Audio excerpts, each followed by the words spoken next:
अस्सलामु अलैकुम वरहमतुल्लाहि वबरकातुहू। ये बड़ा कसरत से सवाल पूछा गया है, यूट्यूब पर भी, इंस्टाग्राम पर भी, टिकटॉक पर भी। तो मैं तीनों से अर्ज़ कर दूँ, यूट्यूब वाले इंस्टाग्राम वाले, टिकटॉक वाले और फेसबुक वाले, ये आप यूट्यूब मेरा सब्सक्राइब करें। वहाँ पर इंशाल्लाह आपको इसके नामों के जवाबात मिल जाएंगे। टिकटॉक पर तो, फेसबुक पर तो, इंस्टाग्राम पर नामों के जवाबात देना मुश्किल है। यूट्यूब पर आप आ जाएँ तो इंशाल्लाह आपको सारे जो सवालात करेंगे, अल्लाह ने चाहा तो उनके जवाबात दिए जाएंगे। दो नाम पूछे गए हैं लड़कियों के नामों में, एक अलवीना और एक अलीना। अलवीना का मतलब होता है बुलंद मकाम वाली, बुलंद जगह वाली, बुलंद मर्तबे वाली, ये अलवीना का मतलब है।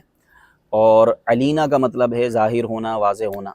तो चूँकि ये दोनों नाम माना के एतबार से बेहतर हैं, तो बच्चियों के ये नाम रखना बेहतर हैं, रख सकते हैं। अलबत्ता बेहतरीन सूरत ये होती है कि बच्चियों के नाम सहाबियात, अज़वाज मुताहरात और नेक ख़वातीन के नामों पर रखे जाएँ, ताकि उनकी बरकतें बच्चियों को नसीब हों। नेक और पाकीज़ा ख़वातीन के नामों की बरकतें बच्चियों तक पहुँचती हैं, नाम रखने वालों तक पहुँचती हैं। इसलिए बेहतर ये है कि नेक ख़वातीन के नाम पर नाम रखा जाए। अस्सलामु अलैकुम वरहमतुल्लाहि वबरकातुहू।